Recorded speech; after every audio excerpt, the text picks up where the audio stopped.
Nobody told Sal Reeves that the alien in Cargo Bay 7 was dying.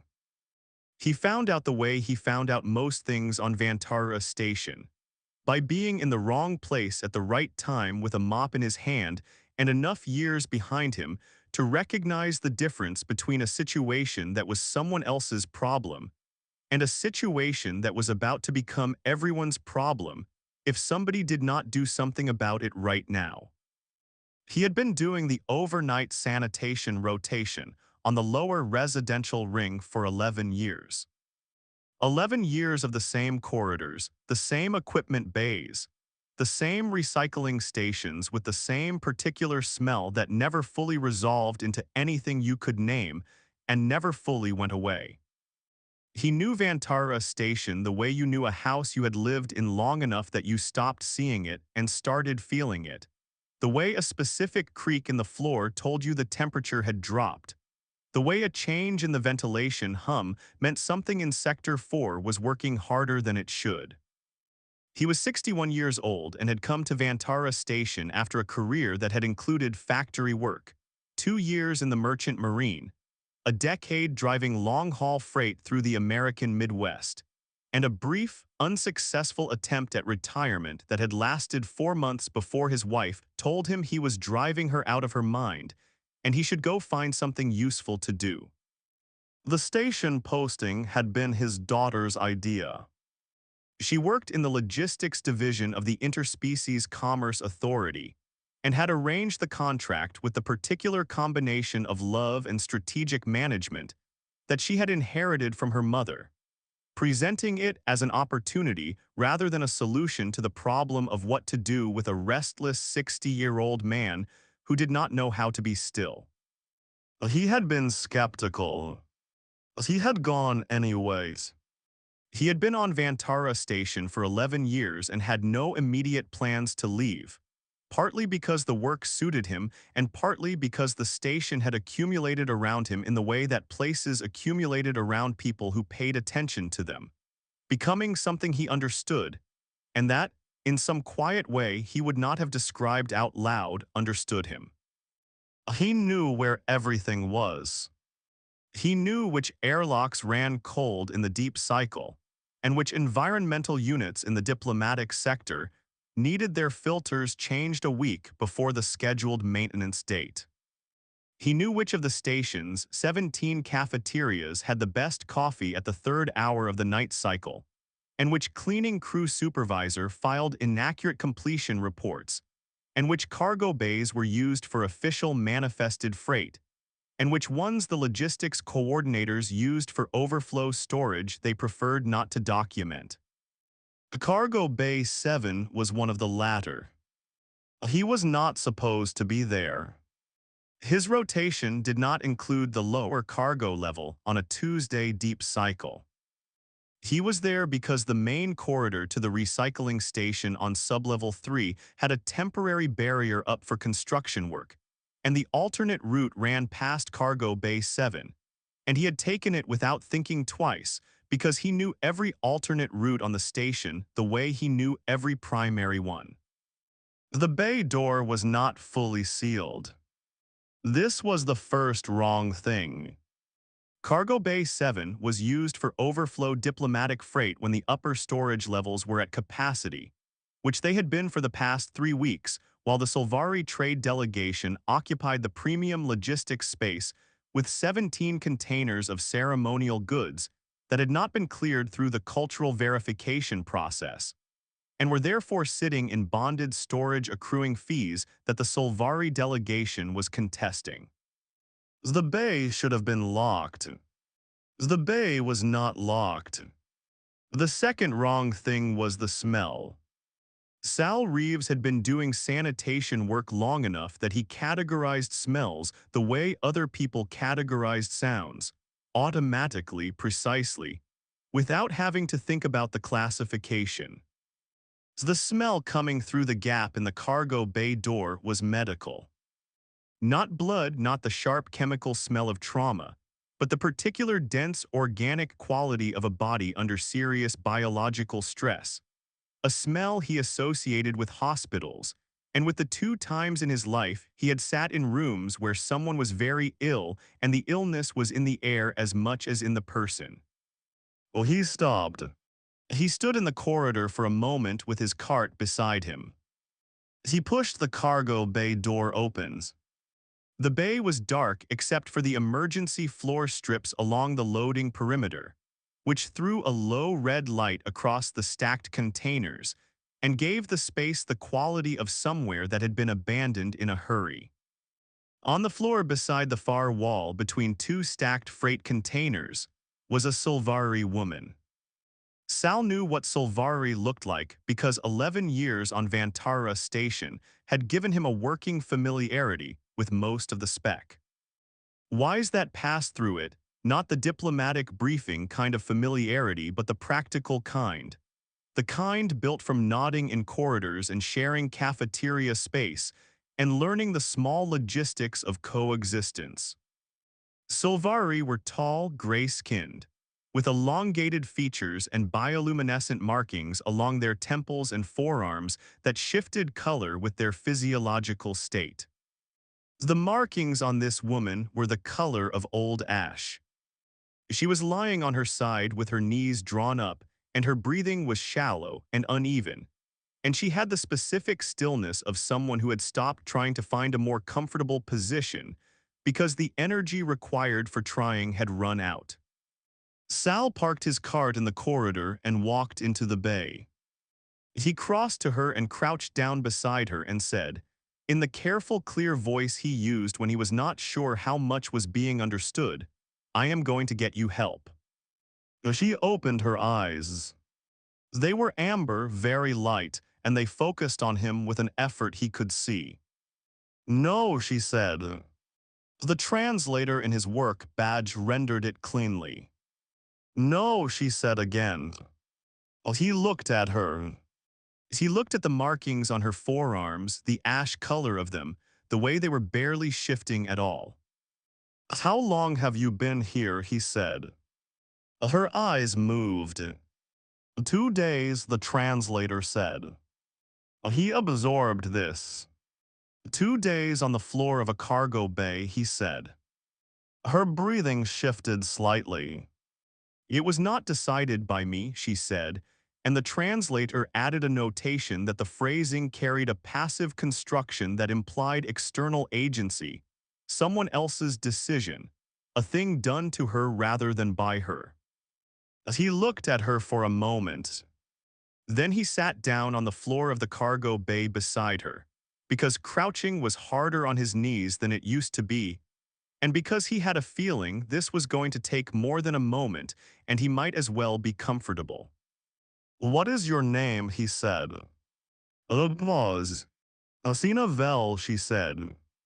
"Sal Reeves," he said. "I do clean the station. Your English is good." "I was briefed," she said, "for the posting." He nodded. "Are you in pain?" he said. She considered this with a seriousness that suggested the question was more complex than it appeared. "I am in the late stage," she said. "Pain is not the primary feature at this stage." "Late stage of what?" he said. She did not answer immediately. He waited. "Among my people," she said, "there are conditions that are considered resolution events. Medical intervention at the resolution stage is considered a violation of the natural order of the condition. It is not done." He looked at her markings. He had learned, over 11 years, to read bioluminescent markers as a general indicator of physiological state in species that used them, not with medical precision, but with the practical accuracy of someone who had seen enough variation to understand the range. "The ash color was not a good color. And your people left you here," he said. "The delegation," she said, "determined that the posting had ended and that my condition was a private matter to be resolved in the manner prescribed by cultural protocol." "They left you in a cargo bay," he said. The tone of his voice was not angry. It was the specific flatness of someone who has received information that requires a moment to fully arrive. The cargo bay was the closest available private space, she said, with the particular precision of someone reciting a justification they have been given and are not fully responsible for. Sal looked around the bay. The low red light, the stacked containers, the cold floor. 2 days, he said. Oh, yes, she said. He put his hand in his jacket pocket and found the protein bar he had put there at the start of the shift and forgotten about. Oh, he looked at it. He did not know if Solvari could eat Earth food. He did not know a lot of things at this moment. Oh, he knew some things.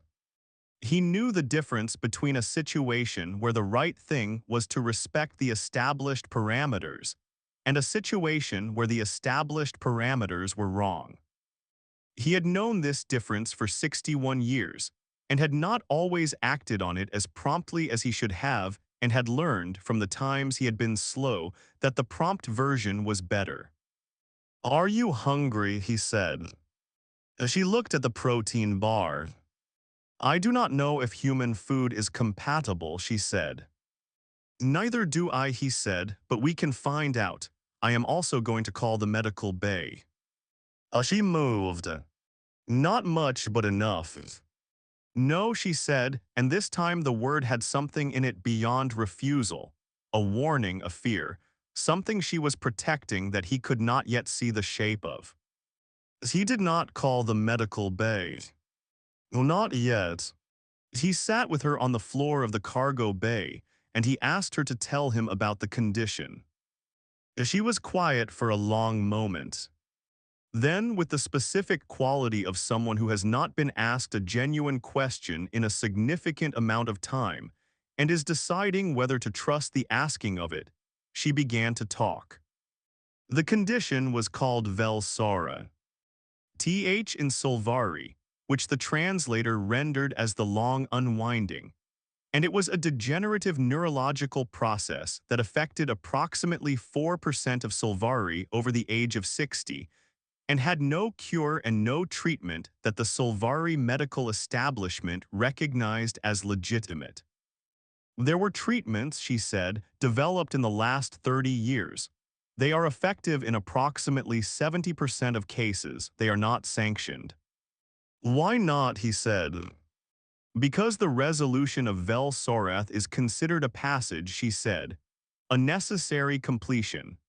The old doctrine holds that intervention disrupts the passage and creates spiritual complications that affect the next life." He absorbed this. "And you believe that?" he said. He was not challenging her. He was asking. She was quiet for a long time.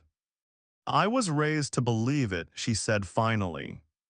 "That is not the same thing," he said. "No," she said, "it is not." He looked at her markings. The ash color. The barely there shift of them. "What do the treatments do?" he said. "They interrupt the degenerative cascade," she said. "In successful cases, the process reverses partially. Enough for continued function, enough for years." He nodded. "Where would someone get them?" he said. She looked at him. "There are Solvari medical practitioners in the outer systems who use them," she said, "outside the doctrinal authority of the Home Council. They are considered heretics by the traditional establishment." "But they exist," he said. "They exist," she said. He sat with this for a moment. Then he said, "I am not a doctor. I am not a diplomat. I am not anyone who has any official standing in your cultural or medical traditions." She watched him. "But I am also not going to leave you on the floor of a cargo bay," he said. "So I need you to tell me everything you know about those practitioners. And then I need you to eat half of this protein bar and tell me if it makes you feel worse, because if it does not make you feel worse, you need the calories." She looked at the protein bar. She looked at him. He had the specific face of a man who had been told no before, and had found it informative rather than final. She took the protein bar. The next 6 hours were the most complicated 6 hours Sal Reeves had experienced on Vantara Station, which was saying something given 11 years of overnight sanitation shifts.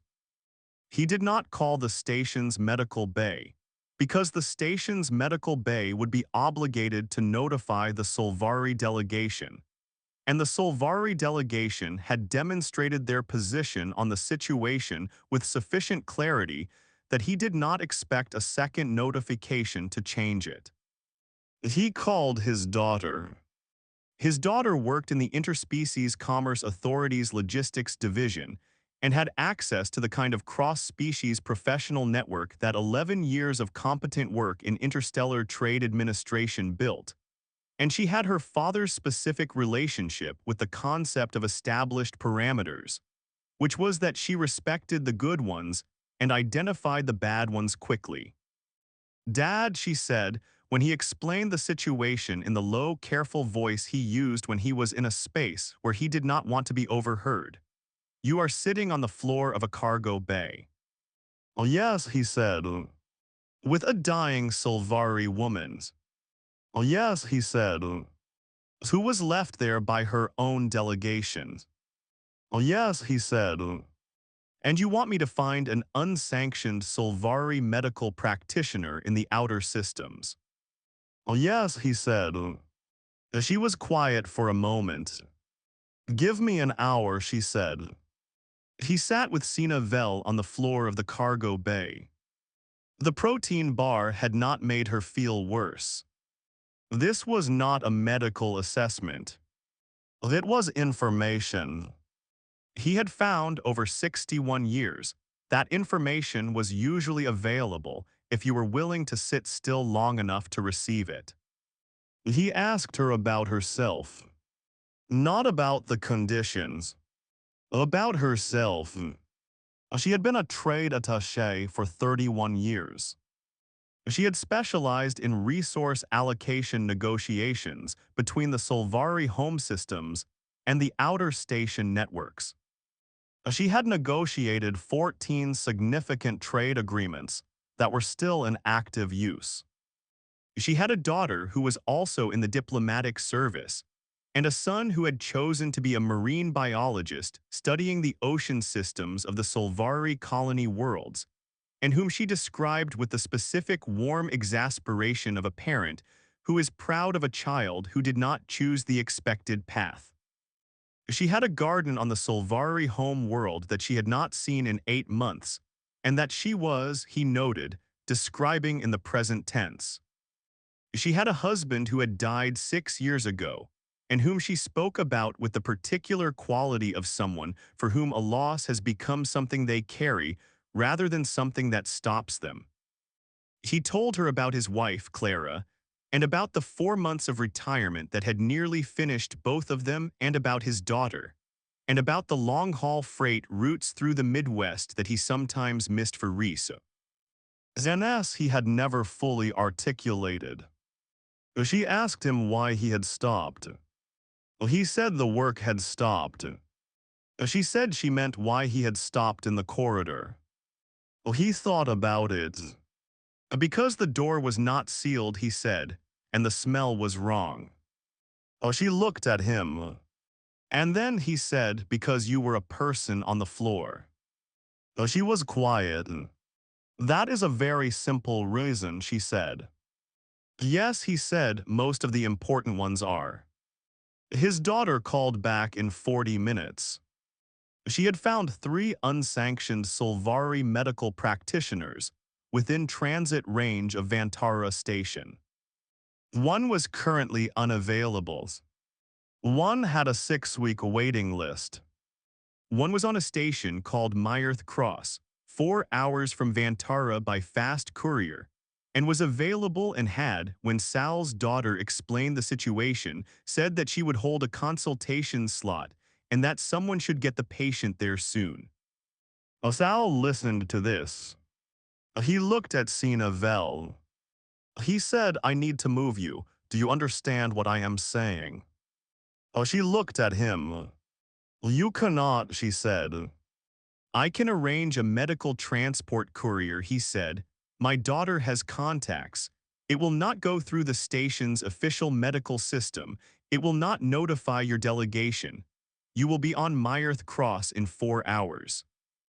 She was still. This is outside sanctioned parameters, she said.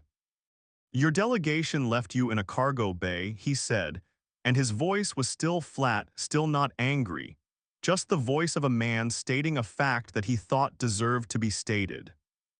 She did not respond to that. The treatment may not work, she said. 70%, he said. Those are better odds than the floor, she said. He did not know if that was a joke. He treated it like one. Yes, he said, considerably better. She looked at the cargo bay around her, at the low red light and the stacked containers and the cold floor. 2 days. She looked at Sal Reeves, 61 years old, sanitation contractor, overnight rotation, who had stopped because a door was not sealed and a smell was wrong and there was a person on the floor. She had spent 31 years in diplomatic service. She had met thousands of people across dozens of species, in settings designed to make everything important feel significant. She had never been sitting on the floor of a cargo bay with someone who had sat down beside her for no documented reason and asked her name. She had never had someone sit down beside her at all. She realized not in the way he had sat down, not in the way that meant they were staying. Among my people, she said, there is a concept, vel amara. It means approximately the one who stays when leaving is permitted. He looked at her. It is considered the highest form of regard, she said. He nodded. How do we get you to the courier bay, he said. She assessed herself with the professional thoroughness of someone accustomed to accurate reporting. I can walk, she said, if there is support. He stood up and extended his hand. She took it. She was taller than him by a significant margin, which made the geometry of the support arrangement awkward and functional in the particular way of things that work without being elegant. And they moved through the cargo bay and into the corridor at the pace that she could manage, and he matched without comment. His cart was in the corridor. She looked at it. Your equipment, she said. He looked at the cart. It will be here when I get back, he said. They reached the courier bay through a route he knew because he knew every route on Vantara station, using the service corridors rather than the main transit rings because the service corridors were quieter at this hour, and he did not want to have a conversation with a station official about what he was doing and where he was going. The courier was arranged by his daughter through a contact she had in the independent transit network, a small fast vessel whose pilot was a Drathian woman named Cora, who asked no questions that Sal had not already answered by the time they boarded. The 4-hour transit was not comfortable. Sina Vel was not well enough for comfort to be the relevant metric. She slept for most of it, which he had been told was normal for this stage of the condition, and he sat in the seat across from her and drank the courier's approximation of coffee and did not sleep because he did not want her to wake up alone on a vessel she did not know if she woke up. She woke up once in the 3rd hour. She looked at him. You are still here, she said. Where else would I be, he said. She looked at the viewport, at the stars in transit. I have been thinking, she said. He waited. The doctrine, she said, the resolution passage. He was quiet. My husband believed in it, she said, at the end. He found comfort in it. I sat with him and I watched him find comfort in it, and I was glad for him that he had it. She paused. I do not have it, she said. I have been pretending I did because it was expected and because it was easier than the alternative. He nodded. The alternative. Being, he said. Wanting to live, she said. He looked at her. That seems like a reasonable thing to want, he said. Among my people, the wanting is the complicated part, she said. It implies that the doctrine is wrong. It implies that 31 years of conducting myself according to a framework I have been questioning since I was 42 were 31 years of conducting myself according to a framework I did not fully believe. Well, he thought about this. Seems like you believed it enough to follow it, he said. That is not nothing. And now you believe it less than you used to. That is also not nothing. People change their minds. Usually the ones who never do are the ones who stopped paying attention. She looked at him. You say very simple things, she said. I have found they are usually the right ones, he said. She was quiet for a moment. My son is going to be very angry that I was left in a cargo bay, she said. Sal thought his son was going to be right to be angry. He did not say this. He said he sounds like a sensible person. He studies oceans, she said, with the specific warm exasperation again. Sounds like he pays attention to things, Sal said. Something moved across her face. Yes, she said, he does. Myrth Cross was a small station by Vantara's standards, a trading and medical hub in the outer system network, with the particular organized energy of a place that was busy for practical reasons rather than diplomatic ones. The practitioner was a Silvari woman named Dara Sel, who was younger than Sal had expected, and had the manner of someone who had made peace with being considered a heretic a long time ago and found the peace clarifying. She assessed Sina Vel with the focused efficiency of someone who had done this before and knew what she was looking at. She spoke to Sal in the corridor while a medical technician prepared the treatment room. You got her here quickly enough, she said. The cascade is advanced but not past the intervention threshold. He absorbed this. Also 70%, he said. She looked at him. Better than 70, she said. You found her in time. He thought about the cargo bay door not fully sealed. The wrong smell in the right corridor. A mop cart and a protein bar and 61 years of knowing the difference between someone else's problem and a situation that needed someone to do something. As he went back into the room, Sina Vel was lying on the medical platform with the Myrth Cross medical equipment doing things around her that he did not fully understand. She looked at him. You should return to the station, she said. You have been absent from your rotation for many hours. I called in, he said, personal situation. She looked at him. You called in a personal situation, she said. Yes, he said. Am I your personal situation, she said. He considered this. You are a person, he said, and the situation is personal, so yes. She was quiet for a moment. The equipment hummed. Dara Sel moved through the room with the focused calm of someone doing work they believed in. Vela Mara, Sina said quietly. He looked at her. The one who stays when leaving is permitted, she said. He nodded. You should know, she said, that in our tradition the concept carries obligations. It is not simply a description of a moment. It is the beginning of a classification. He thought about that. What kind of classification, he said. She looked at the ceiling. There is no clean translation, she said. The closest approximation in your language would be something like the person whose presence changes the shape of things. He sat in the chair beside the medical platform. That sounds like a significant thing to call someone, he said. It is, she said. He nodded slowly. Well, he said, I have been called worse. She looked at him. The ash color of her markings was beginning, very slightly at the edges, to shift. Not much. Just enough. He noticed. He did not say anything about it.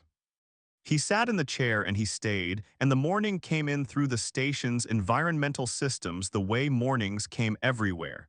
The lights shifting by degrees toward something that passed for daylight. The ventilation settling into its day cycle rhythm. The station waking up around them in the ordinary sounds of a place where people were living their lives. Daracell came in at the 4th hour and said the initial response was positive. She said it was early and she would know more in 12 hours. She said that the fact of a positive initial response was itself significant. LaSalle thanked her. Asina Vel was asleep. He sat in the chair and looked at her markings. The shift at the edges, that barely there change away from ash toward something warmer. His daughter sent him a message at the 6th hour. The station has noticed you are absent, she wrote. The logistics supervisor is covering for you. You have apparently done him a favor involving a blocked drainage unit that he considers significant. Also, Mom says hello and wants to know if you are eating. He's NT back, tell her yes and thank the logistics supervisor. His daughter sent back. She also says this is exactly the kind of thing you would do and she is not surprised and she loves you. He looked at that for a moment. Then he put his communicator away and sat in the chair and looked at Sina Vel's markings. The shift was more visible now. Not ash. It's not yet what it would be. Something in between, something that was moving in the direction of alive. He had, in 61 years, never once been called Vel Amara. He had been called stubborn, which was accurate. He had been called reliable, which he preferred. He had been called a good man, which Clara had said in a way that meant she intended to have an opinion about that for the rest of his life. He thought about the cargo bay door not fully sealed. He thought about stopping. He thought about the specific arithmetic of a small decision that took 4 seconds and changed everything after it. He sat in the chair. He stayed. Outside the viewport of the medical room, the stars of the outer system moved in their slow permanent arcs, indifferent and enormous and entirely unaware that somewhere on a small station in their light, something had shifted. Not the stars. Something smaller. Something that happened when one person stopped in a corridor because a door was not sealed, and a smell was wrong, and there was a person on the floor who needed someone to sit down and stay. The markings on Sina Vel's forearms were no longer the color of ash. Asal Reeves noticed. He did not say anything. He did not need to. He simply stayed in the chair and let the morning finish arriving and thought about his wife and his daughter, and a long-haul freight route through Nebraska at 4 in the morning when the road was empty, and the sky was enormous, and the world was quiet and ordinary and entirely sufficient. If this story found you today and left something with you, please like it and share it with someone who might need it. This channel exists for stories like this one, about the people who stop when they do not have to, who sit down when leaving is permitted, who stay. Subscribe if you want more of them. We will see you in the next one.